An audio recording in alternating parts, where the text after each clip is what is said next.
굉장히 지금 중국이 힘든 상황이거든요. 시진핑 노선 궁지에 몰렸을 때 마지막 카드로 대만 침공이라는 카드를 사용할 가능성도 배제할 수는 없습니다.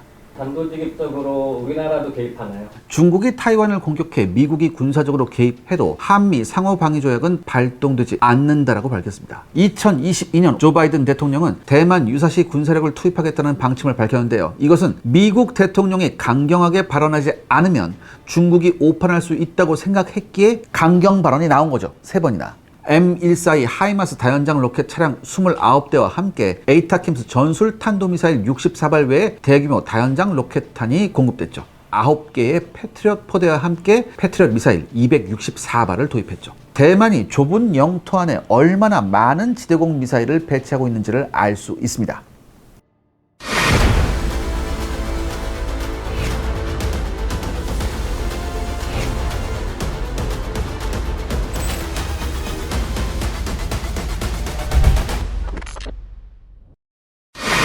대만의 미사일 공격 체계는 어떤가요? 대만은 하푼급 성능을 가진 슝펑2와 마하 3급 초음속을 자랑하는 슝펑3를 생산하고 있습니다. 그리고 2026년까지 1000기 이상의 대함 미사일을 생산해 배치할 계획이라고 밝혔습니다. 여기에 추가해 제가 지난 시간에 말씀드렸듯이 미국에서 하푼 블록 2 지대함 미사일 400기를 들여오고요. 중국과의 갈등이 심해지면 곧바로 대량의 하푼이 추가로 공급될 것이라고 합니다. 하푼은 역사상 가장 많이 생산된 대함 미사일로서 7,500여 발 이상이 생산되었고요. 그중 약 절반을 미국이 보유하고 있습니다. 다시 말해 1000발 정도는 우습게 즉시 대만에 보낼 수 있죠. 현재 우크라이나군은요, 사거리 300km급 아이타킴스 탄도미사일을 발사해 러시아의 지대공 미사일 발사대와 함께 세바스토폴 항구에 있는 수상함을 파괴하고 있는데요. 대만과 중국 사이의 해협의 길이는 180km에 불과합니다. 대만은 유사시 에이타킴스로 중국 해안의 전략 표적과 함께 항구에 있는 함정에 대한 직접 공격도 가능합니다. 미 국방부는 2010년 말에 에이타킴스의 대함 공격 모드를 집어넣을 것이라고 발표했지만 그 이후에는 이렇다 할 소식이 없어요. 확실한 것은 에이타킴스를 대체하고자 개발 중인 PRSM 탄도미사일은요, 확실히 대함 공격 능력이 있고 사거리가 700km 이상에 달합니다. 미국이 다른 무기는 모르겠지만 조만간 완성될 PRSM은요, 대만에 판매할 가능성이 굉장히 높아요. 그리고 설사 판매하지 않더라도 M142 하이마스로 발사할 수 있기 때문에 비상시에 신속히 넘겨줄 수 있어요. 그리고 여기서 또 러시아 우크라이나 전쟁의 예를 들어야 합니다. 러시아의 강력한 지대공 미사일에 대응, 미국은요, 우크라이나에 비밀리에 ADM-160MALD 기만기를 제공한 바 있습니다. 우크라이나군은 스톰 섀도우 순항 미사일과 에이타킴스를 사용한 공격에 이 기만기를 함께 발사했어요. 그래서 러시아군 방공망을 혼란에 빠뜨렸습니다. 그 결과 세계 최강의 성능을 가진 것으로 자부심이 대단한 러시아의 S-400 지대공 미사일이 다수 파괴되었고요. 이렇게 되면요, 러시아보다 방공 체계가 정교하지 못한 중국 함대도 무사하지 못할 겁니다. 대만에 대한 미국의 공중전력 지원은 어떤가요? 대만은 자국이 보유한 F-16AB 전투기 139대를 최신 F-16V 바이퍼 사양으로 개량하는 사업을 2023년 연말에 완료했죠. 이어서 신형 F-16V 전투기 66대를 추가로 주문해 2023년 연말부터 연차적으로 전달받고 있습니다. 그런데요, 이상하지 않나요? 이왕 도입하려면 F-35A 스텔스기나 활주로 파괴에 대응할 수 있는 F-35B 수직 이착륙기가 좋지 않을까요? 사실 당연히 대만은 둘 다 요청했었어요. 하지만 미국 정부가 놀랍게도 거부했습니다. 그 이유는 중국을 너무 자극하지 않겠다는 생각과 함께 솔직히 대만군을 믿을 수 없었기 때문입니다. 대만군을 믿을 수 없다는 게 무슨 말인가요? 2021년 1월 5일 대만 언론은요, 중국의 국가 기밀을 넘기는 등의 간첩 활동을 한 장교 7명이 적발되었다고 보도한 바 있습니다. 또한 2023년 12월에는요, 중국으로부터 공작급을 받은 뒤 전쟁이 나면 투항하겠다고 서약한 대만 육군 대령에게 징역 7년 6개월형이 확정되기도 했습니다. 그리고 올해 7월 기밀자료 유출 혐의 등으로 수감 중인 육군항공특전지부 소속의 중령을 신문하는 과정에서 황당하게 짝이 없는 증언이 나왔습니다. 보도에 따르면 중국 정보기관 관계자 2명이 태국에서 CH-47SD 치누크 조종사인 대만의 쉐 중령을 만나 귀순을 설득했다고 합니다. 그에게 태국 화교 신분을 제공함과 동시에 매달 20만 대만 달러, 즉 837만 원 정도를 지급하겠다고 약속했었어요. 그러니까 쉐중령이 이걸 듣고 망설이자 중국 정부는 중국 항공모함 산둥함이 2023년 6월에 대만 해협을 통과한다는 정보를 알리면서 산둥함이 대만 해안에서 24일, 즉 한 44km 정도 되는데 여기까지 접근하면 치눅 헬기를 가지고 탈출해서 착륙시키라는 지시를 했습니다. 그 대가로 중국 정보요원은 1,500만 달러, 우리나라 돈은 한 200억 정도의 성공 보수와 귀순 이전에 100에서 200만 달러, 한화 한 13억에서 26억의 선금 지급도 약속했어요. 그런데 이 쉐중령이 탈취 작전을 시작하기 직전에 체포되었습니다. 하지만 다시금 미국에게 대만군은 믿을 수 없다는 점을 확인시켜주는 계기가 되었어요.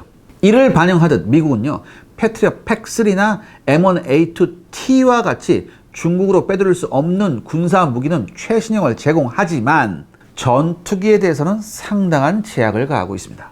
그래도 최신 F-16을 주지 않았나요? 네, 주긴 줬죠. 하지만요, 여러분 생각해보세요. 아무리 대만 공군을 믿을 수 없다고 해도 이걸 완전히 방치해버리면 대만 공군이 중국 공군한테 형편없이 깨질 수밖에 없어요.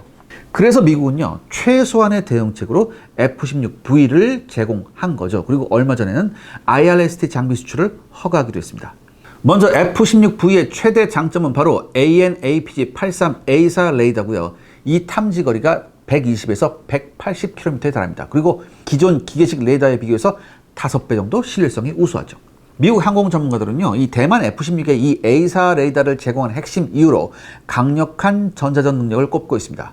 기존 레이더와 달리 AN/APG-83A4 레이더는요, 레이더 자체를 대출력 전자전 장비로 사용할 수 있습니다. 특히 통상적으로 사용되는 전자전 포드와 비교해 최소 10배 이상의 전자 방해 출력을 자랑하고 있습니다.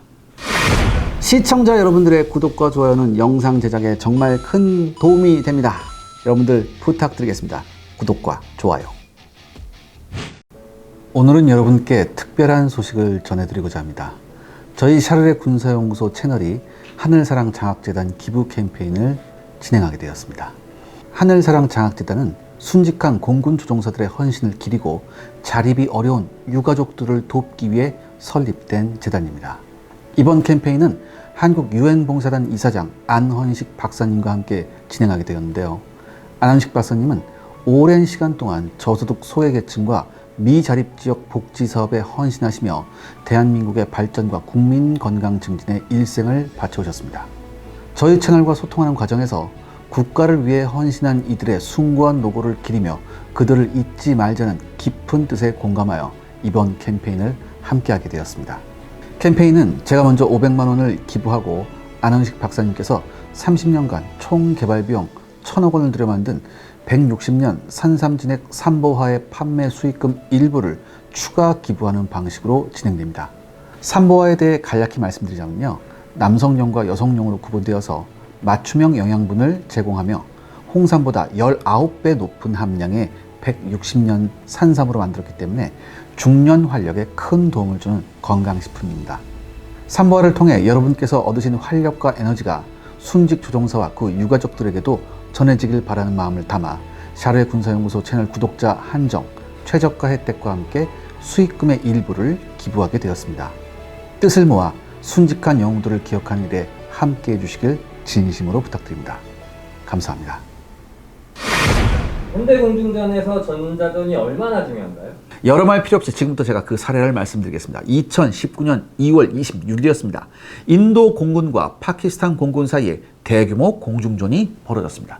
근데 당시에 인도는요, 미그 21 바이슨 개량령과 함께 중국의 J-21B보다 한 등급 우수하다는 수호이 30 MKI 전투기를 동원했습니다. 반면 파키스탄은 미국제 F-16C 전투기와 프랑스에서 도입한 펠콘 DA-20 전자전기를 공중전에 동원했죠.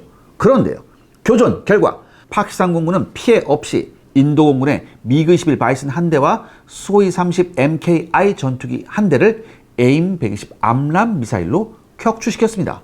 이 미그 21이야 워낙 낡은 기종이니까 이게 별로 부각되지 않았지만 이 수호이 30 MKI는 이게 좀 얘기가 다르죠?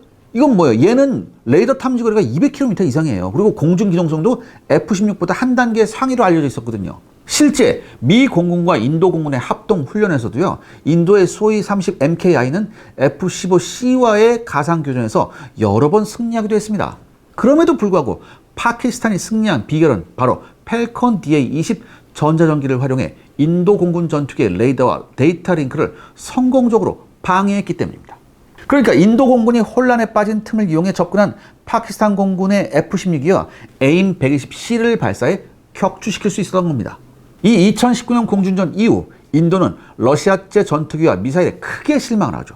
그래서 프랑스제 라팔과 함께 미티어 대공 미사일을 도입합니다. 그런데 엉뚱한 불똥이 튀기도 했죠. 인도의 차세대 전투기 경쟁에 참가한 미국 로키드 마틴은요, 인도에 F-16 개량형을 제안했어요.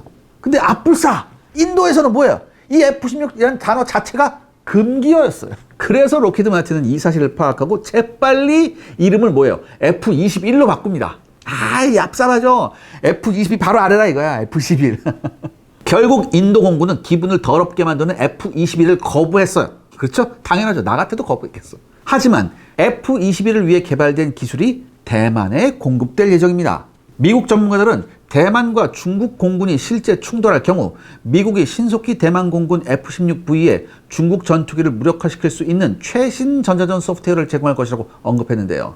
이 AN/APG-83은요, A사 레이더라는 특성상 DA-20과 같은 전문 전자전기 수준의 강력한 전파 방해 출력을 발휘할 수 있습니다. 또한 복잡한 전자전을 수행할 수 있는 고성능 컴퓨터 시스템도 갖추고 있죠. 미국은 기본적으로 미 공군이 운영 중인 최신 공대공 미사일을 수출하지 않지만 중국과의 전쟁에 임박하면 1958년에 그랬듯 AIM-120D와 같은 사거리 180km급 최신 미사일도 넘겨줄 가능성이 충분히 있습니다. 이렇게 되면 중국이 보유한 J-10이나 J-11과 같은 4세대 전투기와 충분히 맞설 수 있죠. 하지만 중국은 5세대 전투기를 보유하고 있지 않나요? 네, 대만 공군의 최대 적은요, 바로 중국의 J-20 스텔스 전투기입니다. 미국은 재래식 전투기의 스텔스 탐지 능력을 강화하고자 적극적으로 A사 레이더를 배치하고 있지만 아무래도 한계가 있죠. 그래서 미국이 제공한 비밀 무기가 앞서 언급한 F-16V용 IRST 적외선 탐색 추적 장비입니다. 2023년 8월 24일 미국 국무부는요, 대만 F-16V에 IRST와 관련 장비를 수출하는 5억 달러 규모의 판매를 승인했습니다. 한화로는 한 6,600억 규모인데. 그리고 이 IRST 사업자로 결정된 것이 로키드 마틴이라는 사실 외에는 알려진 정보가 없는데요. 미국의 항공 전문가들은 로키드 마틴이 대만 타이베이 항공 우주 및 방위 기술 전시회 당시에 F-16 장착용 IRST 포드를 홍보했고 인도 공군용 F-21에도 앞서 제한되고 있었다는 것을 파악했습니다. 그래서 얻어낸 결론은 로키드 마틴이 미국 공군과 함께 스텔스기 탐정 IRST 체계인 레기온 포드 개발 사업을 진행했고 그 노하우와 기술이 대만에 제공될 것이라고 추측합니다. 미 공군은요, F-15나 F-16과 같은 4세대 전투기를 활용해 중국과 러시아의 스텔스기를 탐지 및 공격하려고 노력하고 있습니다. 그리고 그 과정에서 개발된 것이 바로 레기온 IRST 포드죠. 레기온 포드에는요, 고성능 적외선 탐색기와 함께 레기온 포드끼리 연동할 수 있는 데이터 링크가 내장되어 있는데요. 지난 2021년 8월 5일 미 공군 제85 시험평가 비행대는요, F-15C 이글에 장착된 레기온 IRST 포드가 탐지한 적외선 정보만으로 AIM-120 암람을 발사, QF-16 공중표적을 성공적으로 격추했다고 발표했습니다. 이 적외선 탐색기는 환경에 따라 다르지만 최대 150km 밖에서도 스텔스기를 포함한 전투기 형태의 표적을 탐지할 수 있습니다. 대신 수동 센서이기 때문에 거리 파악이 불가능해요. 따라서 미 공군은 F-15C 전투기 2대에 각각 레기온 포드를 장착시킵니다. 그리고 서로 연동된 레기온 포드는 각각 자신이 탐지한 표적의 각도 정보를 취합해서 삼각 측정 방식으로 표적까지의 거리를 측정하는 데 성공했습니다. 그리고 그 정보를 APG-63V3 레이더에 내장된 미사일 유도 장치에 보내는 방식으로 레이더 사용 없이 QF-16 표적기를 성공적으로 요격할 수 있었습니다. 제85 시험평가 비행대 공대공 무기 전술 담당자 브라이언 데이비스 소령은요, 이렇게 말했습니다.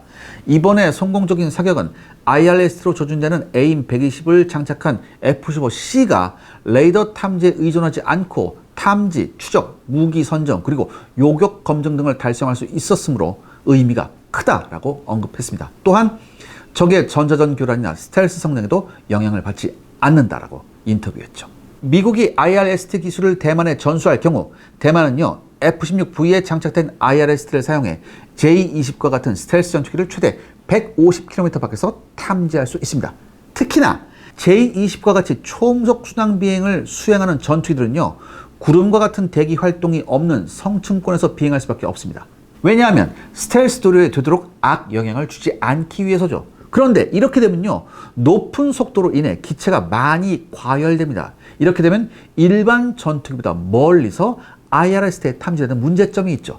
만약 레기온 IRST 포드를 장비한다면 대만의 F-16V는요 자신의 존재를 노출시키는 레이더 사용 없이도 중국 스텔스 전투기를 장거리에서 탐지 AIM-120 암람을 기습적으로 발사할 수 있습니다. 더욱이 미국이 중국 전투기의 특화에 개발한 전자전 소프트웨어를 넘기면 대만의 F-16V는 APG-83 레이더를 고출력 전자전 장비로 활용해 중국 전투기의 레이더와 중거리 공대공 미사일을 효과적으로 무력화시킬 수 있을 것이라는 분석이 지배적입니다. 오늘의 결론. 대만은 최신 F-16V를 도입함과 동시에 전시의 전투기를 36개 비행장과 10개의 민간공항은 물론 5개의 고속도로로 대피시킨다는 계획을 가지고 있습니다. 그리고 중부 타이중 공군기지에 1.5톤의 폭탄을 견딜 수 있는, 그러니까 중국 탄도미사일의 직격을 견딜 수 있는 고강도 경납고를 건설하고 있고요. 향후 고강도 경납고가 거의 모든 공군기지에 설치될 예정입니다. 대만의 화롄야 타이둥 공군기지에는요 아예 암석으로 이루어진 산을 굴착해 만든 경납고가 있습니다. 이렇게 되면 중국의 탄도미사일 공격에도 얼마든지 견딜 수 있죠. 이렇게 대만은 중국에 대응할 준비를 강화하고 있고요. 미국 역시 과거와 달리 노골적으로 대만을 지원하고 있기에 중국의 공격에 대만이 쉽사리 굴복하지 않을 것이라는 평가가 합리적이라는 의견이 많습니다. 또한 근본적으로 중국군이 가장 피하고 싶어하는 것은요 미국과의 직접적인 접촉입니다. 국뽕에 빠진 중국인들과의 바람과는 달리 그 결과는 중국군에게 매우 파멸적이라는 것을 중국군 자신은 잘 알고 있기 때문이죠. 따라서 중국은 미군의 직접적인 군사적 개입이 있기 전인 수시간 안에 대만을 점령할 플랜을 세우고 있는데요. 이것 역시 중국의 생각대로 굴러갈 가능성은 매우 낮습니다. 결론적으로 중국은 대만 침공에 대해 엄청난 딜레마를 가지고 있는 것이 현실이고요. 더욱이 시간은 중국 편이 아닙니다. 갈수록 대만군의 전력이 강화되고 있기 때문이죠. 중국의 선택폭이 점점 좁아지고 있습니다.